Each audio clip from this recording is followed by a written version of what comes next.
দিয়ে দিবে। আমরা একটু জানতে চাই সাম্প্রতিক সময়ে নিশ্চয়ই আপনি জানেন, আপনার সাথে হয়তো কাজ করছে আমার মনে হয় যতটুকু, যেহেতু ৩৮ বছরের কেরিয়ার আপনার। আলভির সাথে কি কাজটা হয়েছে আপনার, অভিনেতা আলভি? আমার জাহের আলভি। হ্যাঁ চিনি, আমার মনে নাই, তবে আমার একটুকু মনে আছে। আমার কাজের কথা মনে নাই, মনে হয় না হয়েছে। না, হয়নি কাজ। ইউটিউবের কোনো কাজে নাটকের কাজটা তো হয় নাই, লেজার ভিশন বা সিরিজ চয়েস, অনেক বড় নাটক হয়েছে বা হয়ে যায়, আমার খেয়াল নাই, করতেও পারি নাও করতে, আমার খেয়াল নাই। তবে আমার এটুকু মনে আছে যে ওই যে ভাই আমাদের খুব ভালো, আমাদের মিঠু আপা আপার হাজব্যান্ড, ওনার ওয়াইফ যে নাটক করে, অ্যাক্টিং করে, আর হাজব্যান্ড ডিরেকশন দেয়। নামটা কি ভুলে গেলাম আমরা, উনি হ্যাঁ না না না কি মনিরা মিঠু? না না, সে না, মনি মিঠু না, আরে ইয়াং কোন, আপনি এরকম করে কেন? শামিন আবদিন কোনটা? আদিবাসী মিজান। ও ওইটা বুঝছো, মিজান ভাই সেটা কাজ হচ্ছে, মিজান ভাই 15 দিন কাজ করতেছিল। তো পরবর্তীতে আরেকটা নাটকে বোধহয় তার কাজ চলতেছিল, তা সেটা ডিরেক্টর আদিবাসী মিজান না কে ছিল আমি জানি না, আমার খেয়াল নাই। যাই হোক, তো আমার সাথে ওনারা আমরা কাজ করতেছি আকাশবিলা, তারা করতেছি পনির ভাইটা। আমি একটা ছবি তোলার জন্য গেছিলাম, এখানে আরেকজন আর্টিস্ট, ভাই আপনি ছবি তুলবেন? কারণ কি ছাড়া ভাই আমার একটা শখ আছে, সেটা হচ্ছে আরেকজন কো আর্টিস্ট, সেও জনপ্রিয় আর্টিস্ট, জাহির আলভি কি যেন, ওইটা আমার নামই জানি না। আচ্ছা, তবে জাহির আলভি, এটা পরে বুঝলাম যে এই ছবি দেখে আমি যে জাহির আলভি।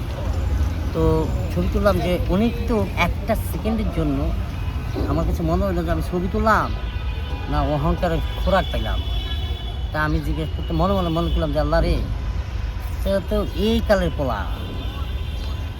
আমি যখন অভিনয় পুরো ফুলফিল, আমি জনপ্রিয় শীর্ষে, যখন ইউটিউব ফেসবুক কোনো কিছু ছিল না, কিচ্ছু ছিল না, তখন আমারই নিয়ে না ওই যে বিজ্ঞান স্যার মাইয়ার অনেক চোখ করতো, মজা করতো।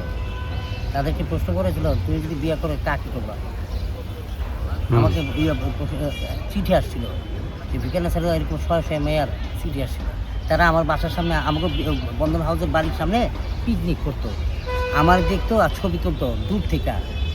বন্ধ বিজ্ঞান স্যার স্কুল অ্যান্ড কলেজের মেয়েরা, এরকম অনেক স্কুলের মেয়েরা দেখতো। তখন উত্তরা 7 নম্বর সেক্টরের মাঠ ছিল, তো এত বিল্ডিং ছিল না, এখন তো আপনি 18 নম্বর রোড তো এখন পুরো বিল্ডিংয়ে বিল্ডিং। ধর যে 4 নম্বর সেক্টরে বিমান পড়ছে, 7 নম্বর সেক্টরে গিয়ে 15 মিনিটে খারাপ দেখা গেছে এরকম। তো এত অহংকার তখন আমারও ছিল না। আমি কিন্তু তখনও বাসে চলাচল করতাম, এখনও বাসে চলাচল করি। আমার এখনও এই জায়গায় বসে রয়েছে, আমার পিছনে যে আছে, যারা আছিল, তারা এই যে যারা গাড়িতে যাচ্ছে, তাদের কিন্তু 99% না হোক 20% লোক কিন্তু আমার ছিল।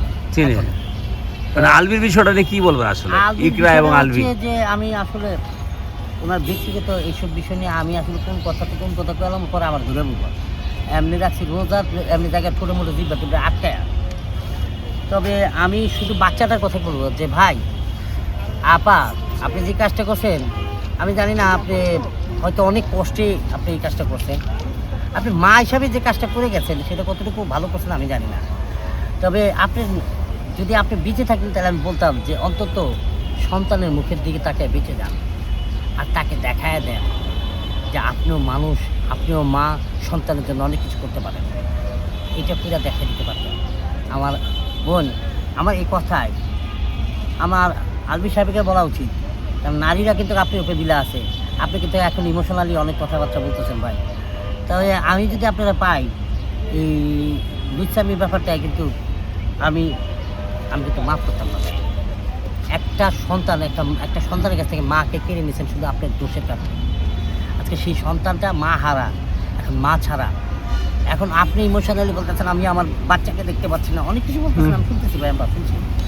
তা এই কথাটা চিন্তা করার আগে, ওই কাজটা করার আগে আপনার এই কথাটা চিন্তা করা উচিত ছিল, নিষ্পাপ বাচ্চাটা কি দোষ করছিল। ওই মেয়েটা হয়তো তার কষ্টে দুঃখে সে হয়তো এই কাজটা করছে, আপনার কারণে কিন্তু করছে। কাজটা ঠিক করছেন, সমাজ আপনাকে ছাড় দিবে না ভাই। কথায় আছে, অনেকেই কমপ্লেন করছে, আমিও কমপ্লেন দিলাম যে আপনার অহংকারের কারণে আমি সেদিন খুব কষ্ট পাইছিলাম একটা ছবি তুলতে যাওয়া। জাহির আলভি, তখনও তুমি যদি আমার সাথে রাস্তায় হাঁটতা, তোমার থেকে 400 লোক আমার বেশি চিনত। আমি বললাম বেশি দিন আগে না, 7 মাস আগের ঘটনা। রিসেন্টলি 7 মাস আগের কথা, খুবই না। তো আমি বলবো ভাই, অহংকারে মানুষকে অনেক নিচে নিয়ে যায়। ইস, অহংকারী মানুষকে আল্লাহ কখনো ছাড় দেয় না। আল্লাহ বলছে তোমাকে আমি ছাড় দিতে দিতে একদিন ধরে বসবো, আর আজকে সেটা ধরে বসছি। ওই যে মেয়েটা, যেটা মা, যে সন্তানের মা চলে গেছে, কতটা কষ্ট করছে প্রত্যেকটা ভিডিওতে বোঝা গেছে যে আসলে সে মনের দুঃখে অনেক কিছু বলতে পারে না।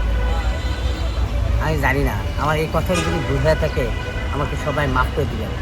আমি কোনো কিছু না জেনে না বুঝে যদি কোনো রকম আমার কাছে মনে হইলে এটা আমার বলার দরকার, আমি বললাম। যদি আমার ভুল হয়ে থাকে আপনারা আমাকে নিজগুলো ক্ষমা করে দেবেন। সে-